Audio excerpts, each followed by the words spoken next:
el tema que está hoy es el éxodo de Israel y su significado para nuestros días.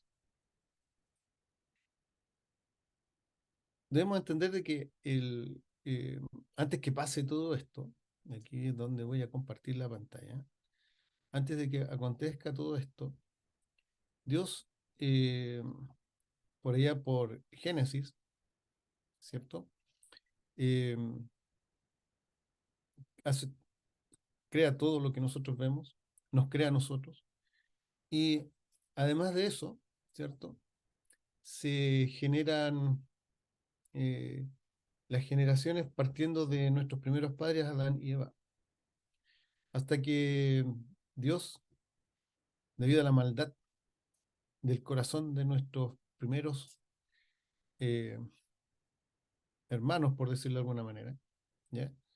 Se corrompen y de continuo era pensar en mal en su corazón. Así es que eh, tenemos ahí a Noé, en cual Dios encuentra que él es una persona justa y le mandata, ¿cierto? Le da la orden de construir un arca, el arca de la salvación, que de alguna manera simboliza a Cristo, el arca, ¿sí? Y dentro de él, ¿cierto? Va Sem, Cam y Jafet. Y los tres con su esposa. Y una vez que, eh, bueno, eh, una vez que ¿cómo se llama? Una vez que termina el diluvio, ¿cierto? Y empieza a secarse la tierra, bueno, el Señor, ¿cierto? Les dice que tienen que ir y multiplicarse. Entonces, y es interesante porque a partir de esto, a partir de esta acción, digamos, de este diluvio y esta acción de poblar nuevamente la tierra, el Señor nos, el Señor de alguna manera, ¿cierto? Eh, ¿Cómo decirlo? Nos hace partícipes de esas tres primeras personas con su esposa. Y es interesante. Voy a compartir la pantalla porque ahí sí, ahí sí, ahí sí, ahí está, ahí está. Bueno, es interesante porque a partir de, a partir de cierto de nuestros primeros padres, y después del diluvio, eh, y aquí esta es una tabla que uno la puede encontrar igual, pero es interesante porque a partir de Jafet se genera la mayoría de los orientales. A partir de Cam, la mayoría negros, y a partir de Sem, los blancos. Bueno, uno dirá, Jafet entonces era con rasgos orientales, Cam era seguramente de piel morena o negro, y Sem era blanco. Bueno, el asunto es que eh, de Jafet está Gomer, Magog, Madai, Javán y Tubal. Y a partir de Jafet, si nosotros dejamos un poquito, voy a irme solamente acá, a uno solo, ahí. A partir de Jafet, tenemos Askenaz, los tártaros, tenemos los Rifar, China norte y central, los Togarma, de Vietnam, Laos, Camboya, Birmania, parte occidental, Armenia y blanco. Y Armenia que son blancos. De Magog, parte oriental, Mongolia. Y la parte occidental, los eslavos, los escitas, la Unión Soviética. Esto es interesante entenderlo desde este punto de vista porque el Señor eh, no hace las cosas porque sí, no va. Estamos claros con eso. De Madai los medos, de Javán, les va sonando algo, ¿cierto? Les va sonando un poco, ¿cierto? Javán, parte oriental sur de China y Japón, Asia occidental Grecia, de Elisa, Chipre oriental, Tarsis, España, Portugal, Kitim, Chipre occidental, Dodamín, costa del Mar Egeo, Rodas, eh, De la parte oriental, los Tubal, parte oriental, Tibet, Nepal, Bután, Sikkim, Nagat de la India, Turquestán, Manchuria. De la parte occidental, Tobolsk en Liberia, Mesec, región de Moscú, Ros, rusos blancos y tiras indígenas de América Latina. Entonces, indígenas de América Latina, ¿dónde vienen? De Jafet. ¿Ustedes se han fijado que la parte indígena en general son con rasgos orientales? ¿Se han fijado ustedes, no?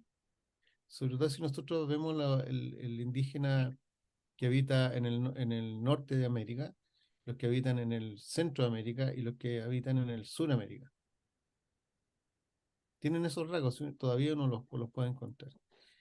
Después en Cam, a partir de Cam, está Cus, los café, parte oriental, India, sur, central, Sri Lanka, el negro, parte occidental, Somalia, Etiopía y parte del Sudán.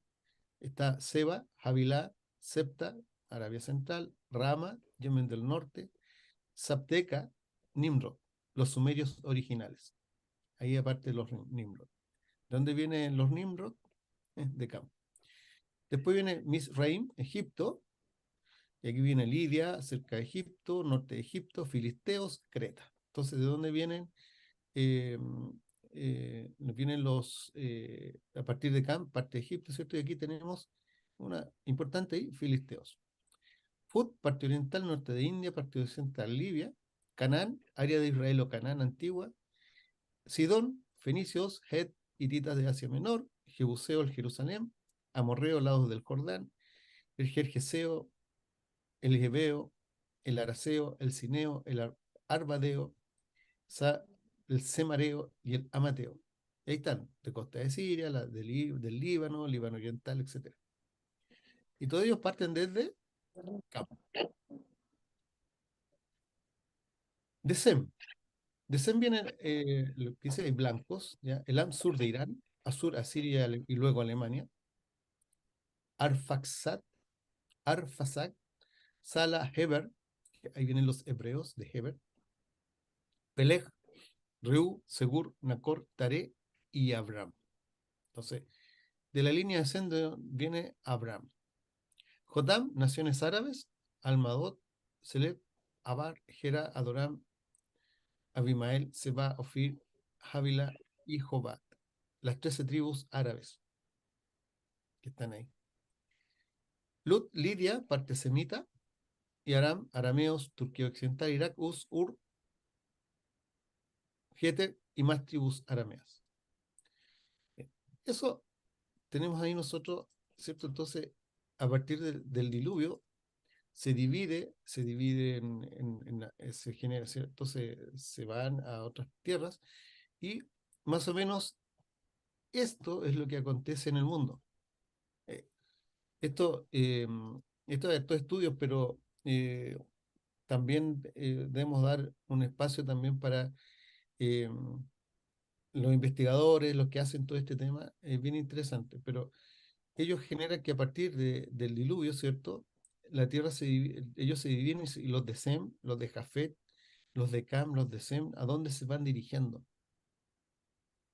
Y se puebla la tierra nuevamente. Ahora, una cosa interesante porque ellos pasaron de territorio a territorio. Bueno, en la Biblia hay una parte que dice que la tierra se dividió en cierto tiempo. Entonces, podemos también decir de que en la Biblia nos está diciendo que en un momento toda esa tierra estuvo junta, ¿ya? Y se dividió después. A partir de esto, ¿cierto? A partir de esto, nosotros, vamos a ver si puedo, me está jugando una mala pasada esto. ¿Mm? A partir de esto, eh, ellos, el pueblo escogido, vamos a decir, el pueblo escogido, eh, entra en una serie de situaciones en las cuales es tremendamente importante entender. Voy a dejar de compartir la pantalla porque hay otras cosas. Dejar de compartir esta. Entonces, a partir de esto, el Señor es bien interesante porque eh, pasa una serie de cosas que van desde el Génesis hasta que por esas cosas de la vida, por la hambruna que existía, ¿cierto?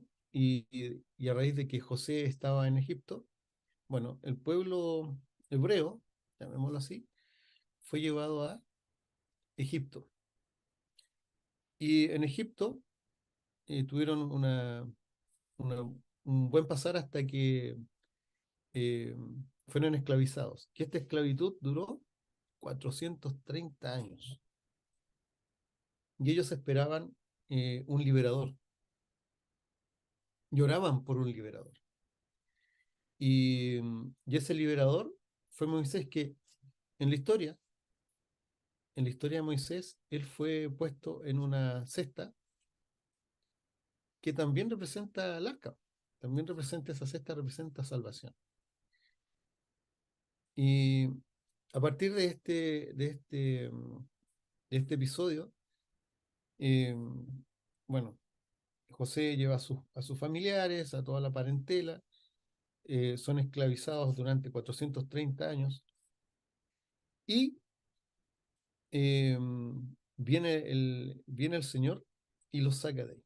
Ahora, hay cosas bien interesantes porque el Señor, dentro de su infinita misericordia, eh, los saca con brazo fuerte, dice, porque antes que ellos les diera la venia el faraón para que ellos saliesen, estuvieron las plagas. Y la última fue terrible porque afectó a los primogénitos, la muerte de los primogénitos. O sea, y ahí el faraón, aparentemente, ¿cierto? Se ablandó y le dijo ya, bueno, salgan y se van. Y es tanto así que lo único que quería querían querían ya a esta altura los egipcios que el pueblo de Israel, el pueblo de Israel, el pueblo de Dios, saliese de ahí. Y juntos con ellos fueron también eh, extranjeros, incluso la Biblia dice que fueron muchos también egipcios con ellos.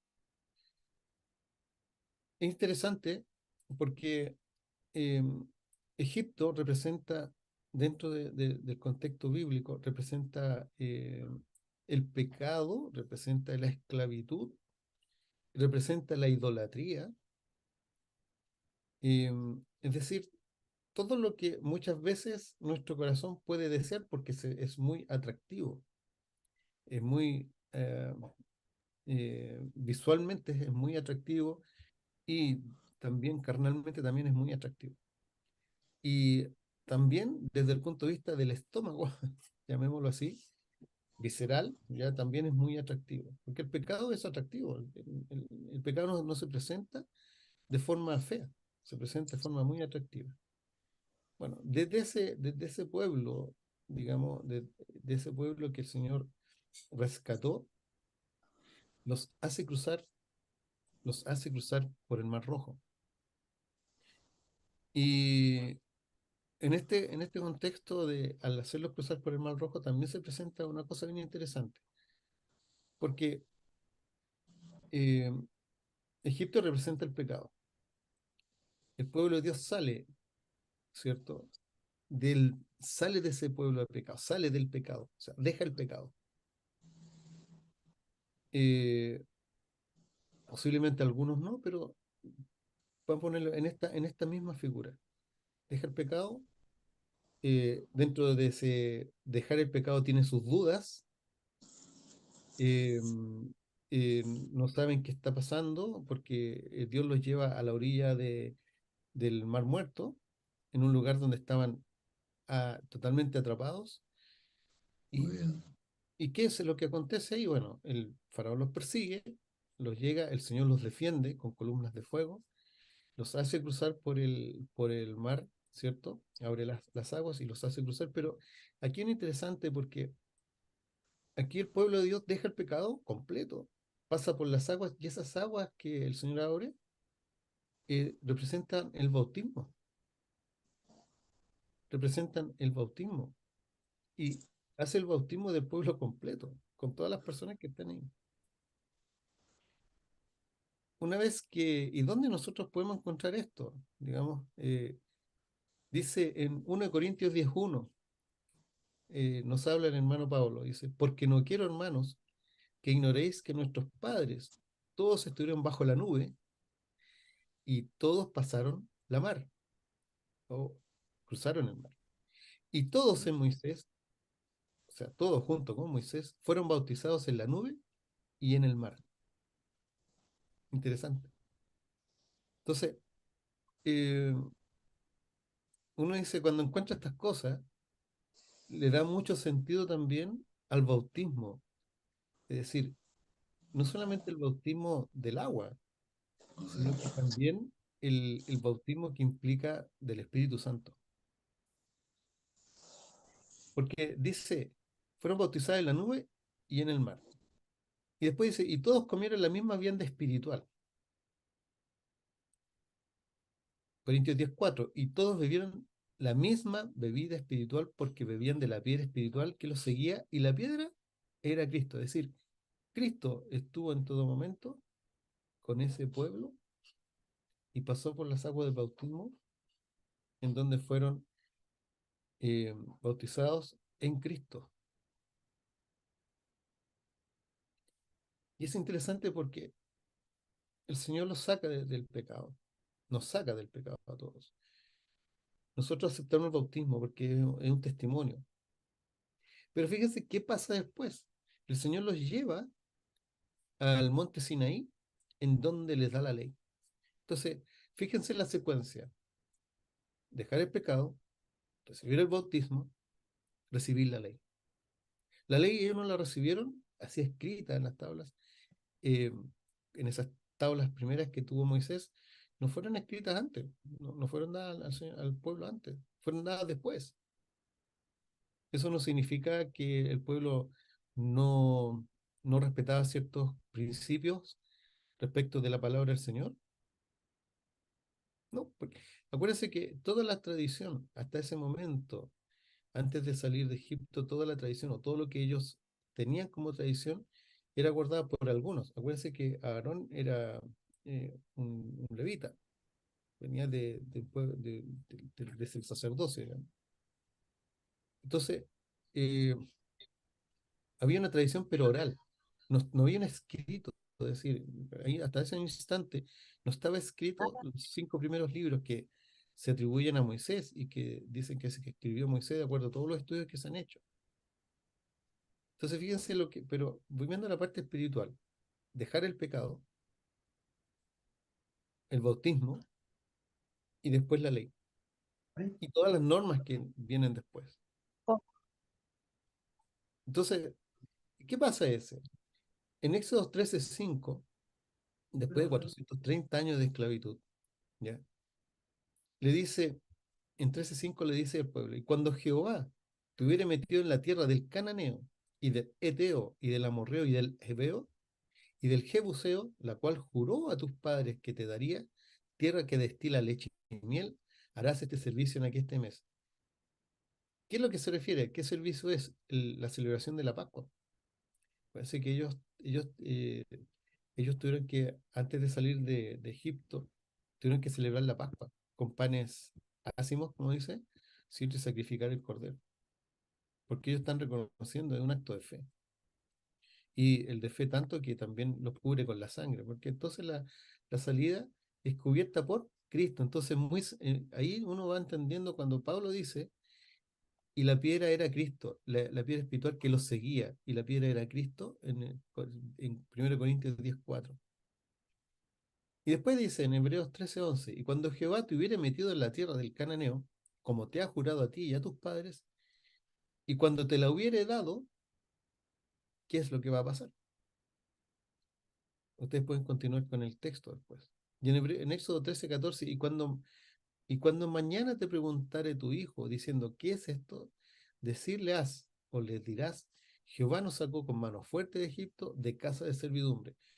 Fíjense que es interesante porque nos sacó de casa de Egipto, de casa de servidumbre, porque ¿acaso el pecado no esclaviza? Si alguien dice que el pecado no esclaviza, creo que estaríamos en un serio problema, pero sí, esclaviza. No toda la gente muchas veces está de acuerdo con esto. Eh, y simplemente podríamos incluso decir, bueno, no, dice, ven otros textos, otras situaciones y bueno, no es para tanto, pero sí. Ahora, ¿qué, qué está enseñándole Dios a Israel? ¿Qué nos quiere enseñar Dios a nosotros, a cada uno de nosotros hoy día? Bueno, nos quiere enseñar, yo creo y pienso de que, y convencido de que el Señor quiere que dejemos totalmente el pecado, incluso esos pecados escondidos que podamos tener. Y nos habla Dios hoy día. Y volviendo a 1 de Corintios 10:4 dice, y todos bebieron, ya lo leí, y después dice, y en 1 Corintios 10:5, más muchos de ellos no se agradó Dios, por lo cual fueron postrados en el desierto. Empero dice, estas cosas fueron en figura de nosotros, para que no codiciemos cosas malas, como ellos codiciaron. Fíjense que el Señor los saca, les da el bautismo con grandes señales. Y ellos aún así, en su corazón, codiciaron cosas malas. Fíjense, acuérdense que ni siquiera les bastó que el Señor los alimentara con el maná del cielo. Le pidieron carne. Y el Señor les mandó carne y lo hizo reventar hasta que muchos murieron por tanto comer. Y después dice, como ellos codiciaron, ni seáis honradores de ídolos, como algunos de ellos, según está escrito, sentóse el pueblo a comer y a beber y se levantaron a jugar. Entonces, pasaron muchas cosas. Recién el bautismo, hacen el ídolo de oro, porque decían Moisés murió, Moisés no llega, y cuando Moisés llega, bueno, pasa lo que acontece, y, y muchos murieron ese día también. Porque, ¿qué es lo que el Señor nos enseña con esto? Es aparentemente, visto a los ojos del siglo XXI, es como decir, oh, el Dios que extraño, el Dios que hace eso. Pero recuerde que el Dios es un Dios celoso y Dios no se iría injustamente. Y muchos lo ven en un sentido humano. Y Dios no es hombre. Dios tiene una lógica que es para salvación, es para preservar la parte espiritual humana y para acercarnos a Él. Pero la gente que cree, incluso la que no cree, lo encuentra que es un Dios malo. ¿De dónde salen todas las maldades? De nuestro corazón. El Señor es todo luz, es un ser santo, 3 veces santo. Y la ira del Señor no es la misma ira que nosotros tenemos. Nuestra ira es para pecar. La ira del Señor es para justicia. Y justicia por amor de los que guardan sus mandamientos. Y en este sentido, el Señor siempre, siempre va a cuidar y va a hacer justicia. Va a hacer justicia, pero la justicia divina. Que muchas veces nosotros no logramos entenderla. Yo puedo decir, no logro entenderla completamente. Porque aquí habla de honradores de ídolos. Y muchas veces dice, bueno, nosotros no nos postramos ante ídolos, sí, pero puede ser un ídolo nuestro trabajo, el amor al dinero puede ser un ídolo, pero esencialmente un ídolo es todo lo que le quita el primer lugar a Dios. Cuando nosotros no ponemos al Rey de Reyes y Señor de Señores en el primer lugar y ponemos otra cosa en primer lugar, que no es Dios, entonces estamos en la idolatría. Interesante. Después dice en Corintios 18, ni forniquemos como algunos de ellos fornicaron y cayeron en un día 23.000. Ni tentemos a Cristo como también algunos de ellos le tentaron y perecieron por las serpientes. Ni murmuréis. Aquí son todos pecados que nosotros muchas veces cometemos. Tentamos a Cristo, murmuramos contra las personas que nos lideran. en la parte eclesial, en la parte, eh, digamos, de nuestro trabajo, en la parte, digamos, de los que dirigen los países. Bueno, el Señor pone los reyes que él estima. Por alguna razón están.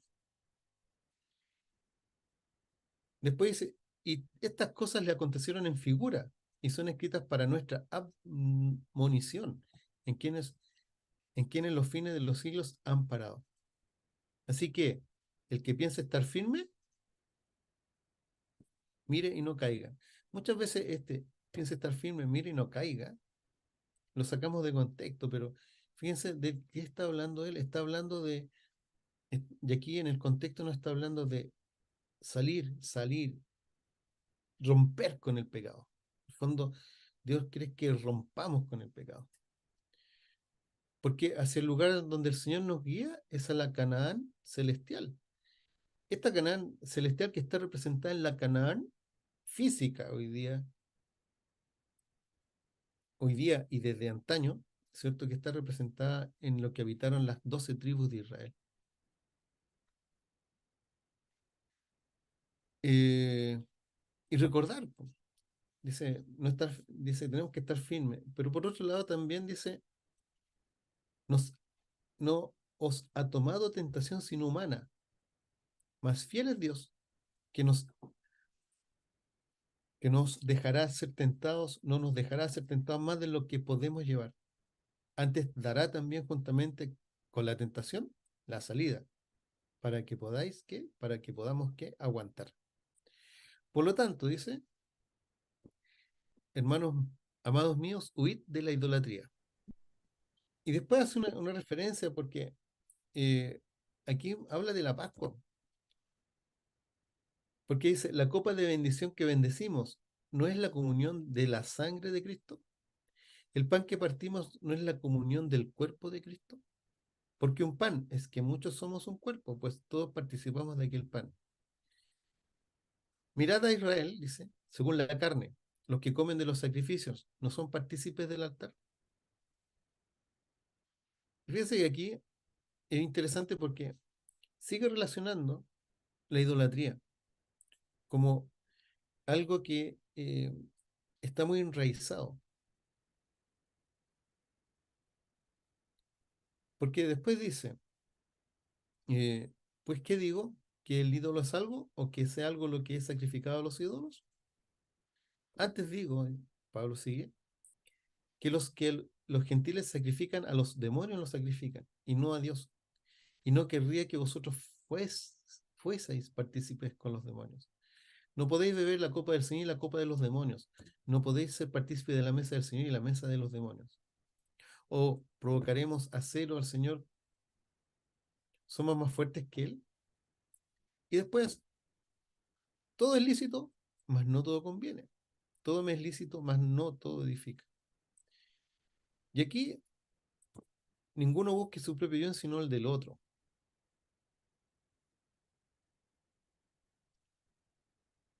Bueno, después fíjense que al final dice, si algún infiel os llama y queréis ir, de todo lo que os pone delante comed, sin preguntar nada por causa de la conciencia. Mas si alguien os dijere esto fue sacrificado a los ídolos, no lo comáis, por causa de aquel que lo declaró. Y aquí le da una connotación muy fuerte a la idolatría. ¿Y la idolatría, en dónde se pone la idolatría? En el corazón. Y aquí Dios está apuntando efectivamente a nuestro corazón. Y también a nuestra racionalidad. Porque imagínense ustedes cuántas personas, no sé, pero cuántas personas se han perdido. Nosotros con el bien, en el bien, en la buena actitud de ir y compartir una comida que muchas veces nosotros no comemos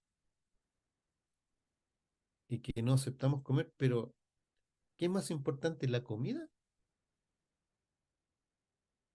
o la salvación de esa persona? Por eso dice, y si algún infiel os llama y queréis ir, de todo lo que os pone delante, comed sin preguntar nada por causa de la conciencia. Porque lo más probable es que esté errado, pero sí sinceramente quiera buscar a Dios y nosotros hacemos un juicio respecto a eso. Eso no quiere el Señor.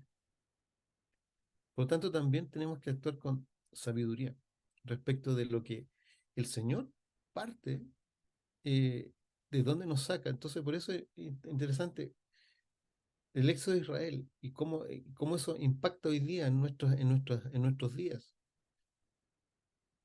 Es tremendo porque hoy día prácticamente nos enfrentamos a un Egipto hoy día. Hoy día prácticamente estamos, el pueblo de Dios, casi prácticamente viviendo en un Egipto. Pero recuerden que nosotros aún así estamos peregrinando hacia la Canaán celestial, con todas las dificultades que esto implica, con todas las dificultades que significan para nuestra vida, para nuestro accionar. No puedo decir que somos esclavos, porque los que hemos aceptado al Señor ya no somos esclavos. El Señor nos ha liberado. Pero ¿cuántas personas aún siguen en esa esclavitud? Muchas, muchas. Entonces, imagínense ustedes que personas que han estado toda la vida en el Evangelio, han dejado el Evangelio. ¿Qué pasó?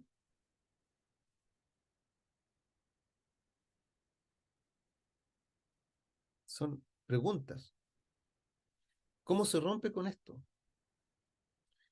La única intervención es divina, porque muchas veces nosotros queremos hacer la tarea del Señor y sacar a las personas de la esclavitud.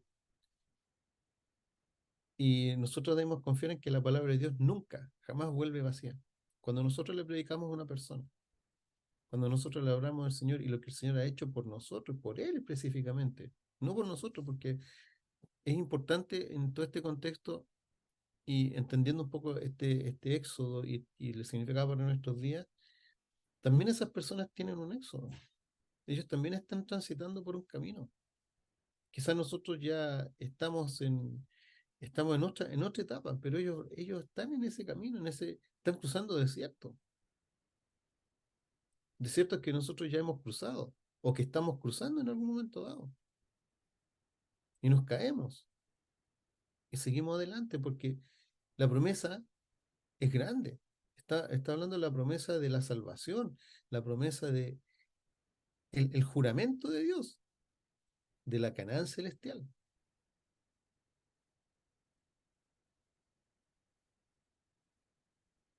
Dios, al final, quiere que estemos en paz, que entendamos que Él es un ser santo, que todo lo que Él hace es para bien nuestro y que Él nos disciplina, sí, nos disciplina, así como disciplinó al pueblo de Israel, con una pedagogía dura,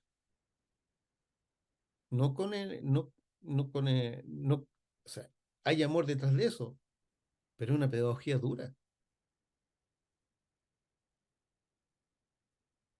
¿Y podemos decir que Dios es injusto? No, por ningún motivo. ¿Dios tiene un pueblo elegido que es Israel? Sí, tiene un pueblo elegido Israel, un pueblo hebreo, israelí, elegido por el Señor. El pueblo de Israel ha pecado muchas veces. Después que los sacó del pueblo de Egipto, les hace llegar a la tierra prometida, tienen que conquistarla. Y cada día, en el fondo, que nosotros tenemos, ¿cómo significa eso para nuestros días? Llegamos, aquí estamos en la tierra, pero cada día tenemos que conquistarnos nosotros mismos, dejar las cosas malas de lado, limpiar nuestro corazón, sacar el prepucio de nuestro corazón, que es el significado de la circuncisión real. No es el de los ritos, no es el de las ceremonias, es adorar al Señor en espíritu y en verdad.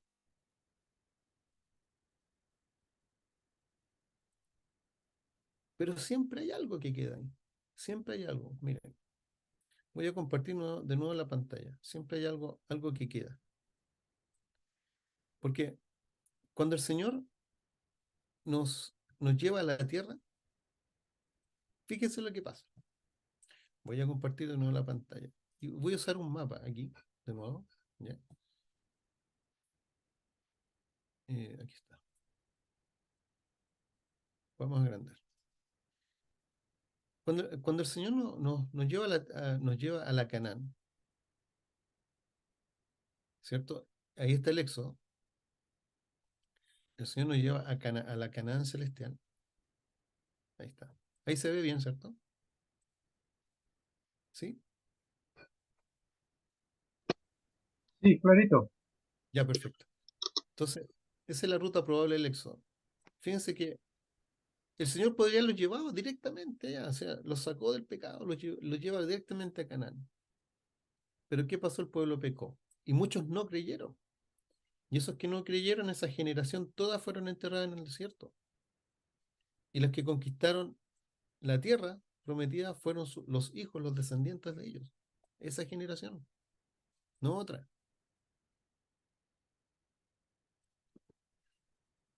Y quedó así. El Señor fija todas las tribus de Israel, las 12 tribus de Israel están ahí. Pero fíjese, dentro de ese mapa, ¿qué pasó? Quedó una tierra aquí, que dice ahí, Filisteos. ¿Se fijan? Judá está aquí, Efraín, Dan, Gad, Rubén, Manasés, que ahí tiene un gran, Isaacar, Zabulón, Aser, Neftalí. Arriba están los arameos, aquí están los de Moab, los de Edom, y aquí los filisteos. Y desde tiempos inmemoriales tenemos ahí a Gaza.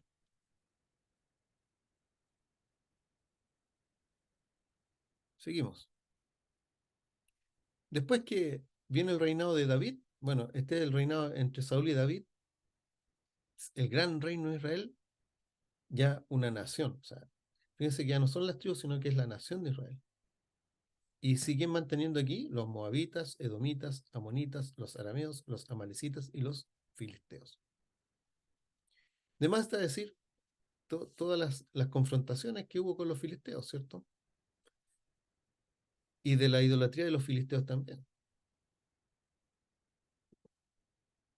Y fíjense que el reinado de Salomón, del 970 al 931, está el rey David, 1010 al 970, ya está Israel conformado, el reino de Israel. Antes de eso eran las tribus, el reino de Israel, el reino de Salomón, en donde queda aquí Fenicia, en el litoral, y queda aquí siempre Filistea, también en el litoral. Em, También aquí tenemos otro mapa que nos aclara un poco más. Este es el reino de David, de Salomón, David y Salomón. Y después la división, después que eh, Salomón, cierto, muere, se divide el reino del norte del reino del sur. Y en el reino del norte queda Israel, y en el reino del sur queda el reino de Judá en menor cantidad. Y ahí están todos los reyes, los que cometen atrocidades, los que se meten en idolatría, etcétera, etcétera. Está la historia toda completa.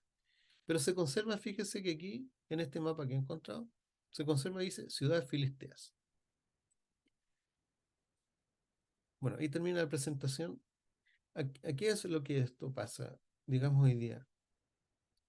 El reino de Israel, ustedes se acordarán que fue dividido después, o sea, los israelitas se expandieron, quedaron sin nada, y viene el holocausto. Y después del holocausto, retornan a Israel.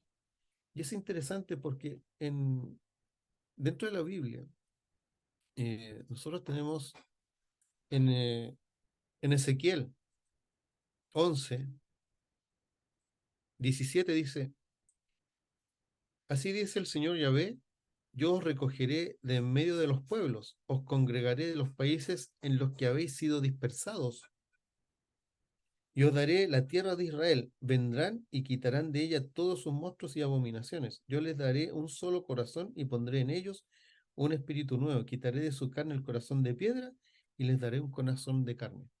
Hasta aquí la profecía esa de Ezequiel se ha cumplido. Y Israel hoy día está en esa tierra.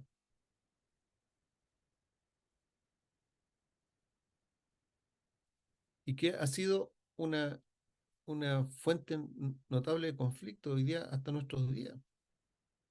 Saca un pueblo de Egipto del pecado, con todo lo que pasa, las divisiones, pero si uno se pone a analizar dentro de eso también a nuestros días, ¿qué es lo que dice el Señor?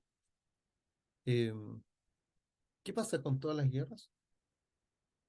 Si al final, si ustedes se dan cuenta, viendo la primera diapositiva, si es que la puedo compartir nuevamente, viendo la primera diapositiva, esta,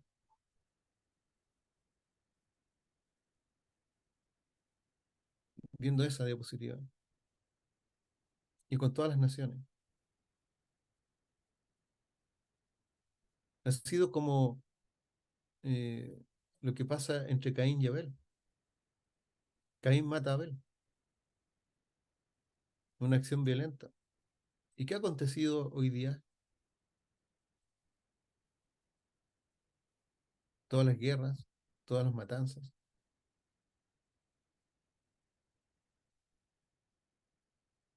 ¿El Señor quiere eso realmente para nuestros días? El Señor nos prometió en Apocalipsis, nos promete que no, después no habrá más llanto, ni dolor, ni pena, dice. ¿Y de dónde sale todo eso? De nuestros corazones. Por eso es tan importante lo que el Señor nos pide, dice, limpiado, o sea, limpia tu corazón. Pero hoy día, por ejemplo, ¿qué pasa? ¿Cómo limpio mi corazón si hoy día la gente no está vuelta al Señor?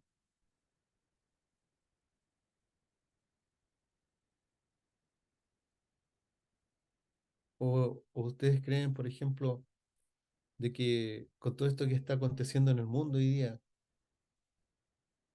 eh, con todas estas cosas que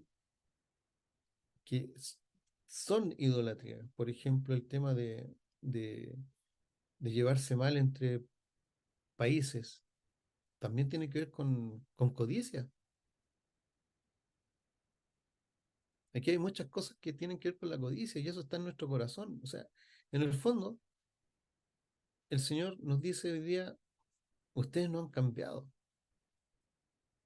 Tienen todo el avance, tienen toda la tecnología, tienen más expectativas de vida, pero qué tan alejados de mí están hoy día ustedes. Y yo creo que el Señor tiene tanta misericordia, porque de un plumazo Él podría terminar con el pecado, pero el Señor es respetuoso. Pero va a llegar el día en que el Señor va a hacer el juicio, no nosotros, el Señor, y nos juzgará conforme a nuestras obras. Por eso es tan importante el, el que el Señor nos cubra, en la confianza que debemos tener en Cristo, en su sangre, así como la tuvo el pueblo de Israel cuando salió de Egipto y pintó los dinteles de las puertas impregnó los dinteles de las puertas con la sangre del cordero que ellos sacrificaron. Porque lo único que nos protege hoy día, hermanos, es la sangre de Cristo, es su sacrificio, no hay otra cosa. No hay dinero, no hay un sistema humano que nos dé salvación. Nos puede dar confort, nos puede dar comodidad,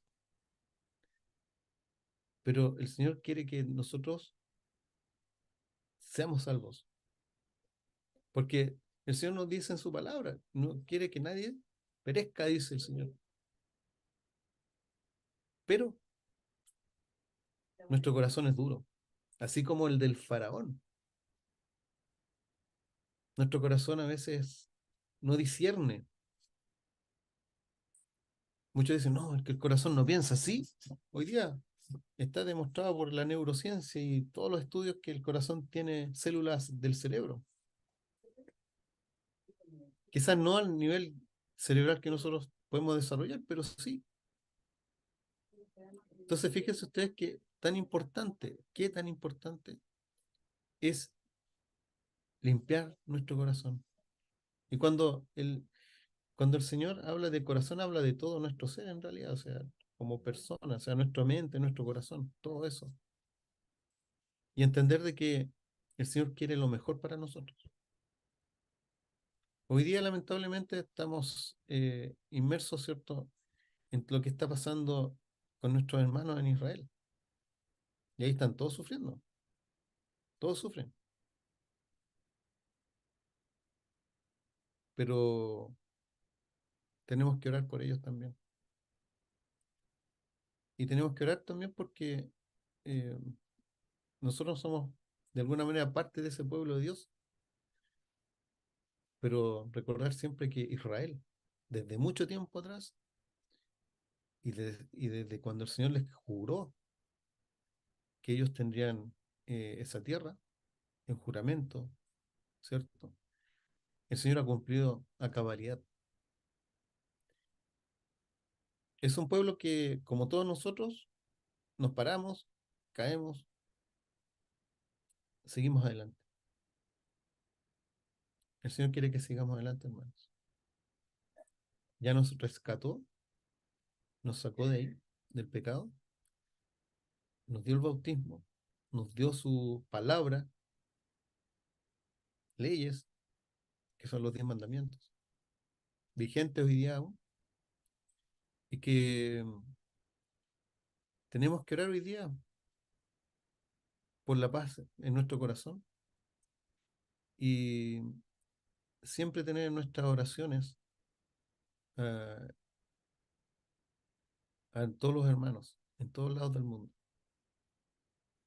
Y quizás también, como dice la palabra de Dios, orad por la paz de Jerusalén, ¿cierto? Que es un centro neurálgico de fe también. No sé cuál es el plan de Dios hoy día, digamos, pero sí una certeza, que el Señor vendrá, porque el Señor lo prometió, que el Señor nos va a dar vida y vida en abundancia, que el Señor nos va a juzgar, también hay certeza, que Dios nos ama, también hay certeza. Y recordar que siempre Dios no solamente es puro amor, sino que también es juicio. Hermanos, que el Señor nos cuide, que el Señor nos dé la certeza de siempre la salvación, que el Señor nos ayude en este tránsito, que nos ayude a mantener limpieza de corazón, de mente, y cuando nos dé la posibilidad de predicar, predicar. A veces sin decir nada y a veces diciendo todo. Que el Señor los bendiga, hermanos. Un abrazo fraterno y que en esta semana que parte ya, ya este domingo, el Señor nos dé la fortaleza para poder seguir en sus caminos. ¿Sí? Oramos. Padre bendito, en esta hora te alabamos, Señor. Tú que eres santo, tú que eres de todo, Señor. Tú que riges nuestras vidas, nos guías y que esperas que nosotros también, Señor, podamos obedecerte, no por obligación, sino por amor, porque es justo, Señor, y es necesario que así lo hagamos. Padre, que estas palabras que se han expresado y que sabemos que son tus palabras, Señor, calen en nuestro corazón y abandonemos el pecado. Sigamos este tránsito muchas veces por el desierto, o que habitemos la Canaán, y que sea un reflejo, Señor, de vivir un pedacito de cielo en esta tierra, porque eso es lo que tú deseas para nosotros, siempre lo mejor, Padre. Pero muchas veces, Señor, nuestra codicia, nuestras envidias, nuestros pleitos entorpecen ese caminar, Señor, y tantas otras cosas más, la idolatría, Señor. Ayúdanos a no caer en eso, Señor. Ayúdanos a que seguir adelante. Padre, te queremos dar gracias porque tú cada día nos corriges. A veces no nos gusta, pero es justo. Padre amado, a ti sea el honor, la honra y la gloria por siempre. Que cada hermano en esta hora que ha participado, Señor, pueda meditar en esta palabra y quédate con cada uno de nosotros. En el nombre de Jesús. Amén, Señor. Amén. Amén.